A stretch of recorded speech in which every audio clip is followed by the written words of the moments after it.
27 novembre. 2 Pierre, chapitre 1, versets 1 à 21. Simon Pierre, serviteur et apôtre de Jésus-Christ, c'est ceux qui ont reçu le même privilège que nous, la foi. Il adore à Jésus-Christ, notre Dieu et notre Sauveur, car il est juste.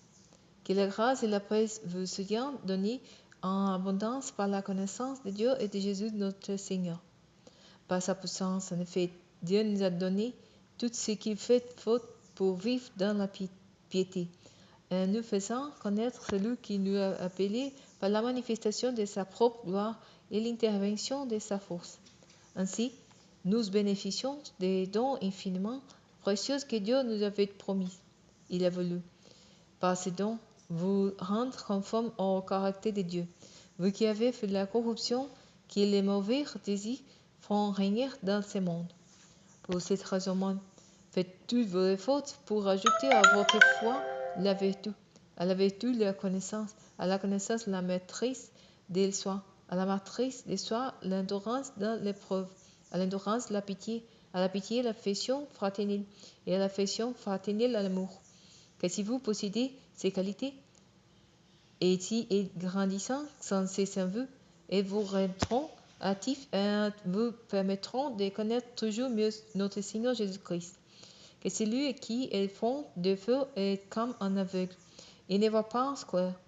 Il a oublié qu'il a été purifié de ses péchés d'autrefois.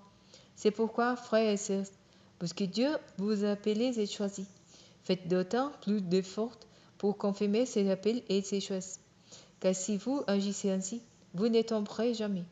Ainsi, vous serez grands au fait des portes du royaume éternel de notre Seigneur et Sauveur Jésus-Christ.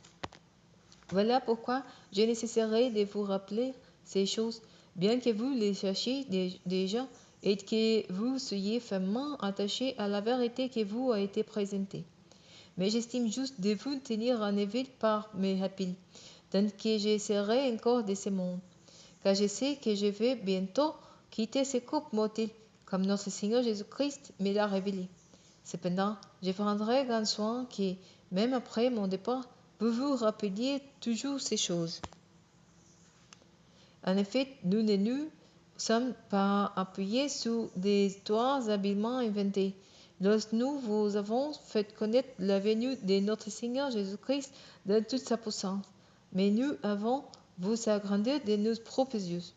Car Dieu le Père lui a donné honneur et gloire lorsque, dans sa gloire immense, il lui a fait entendre sa voix qui disait « Voici mon fils bien-aimé, qui fait toute ma joie. » Oh, cette voix qui était venue du ciel, nous l'avons entendue nous-mêmes lorsque nous étions avec lui sur la sainte montagne.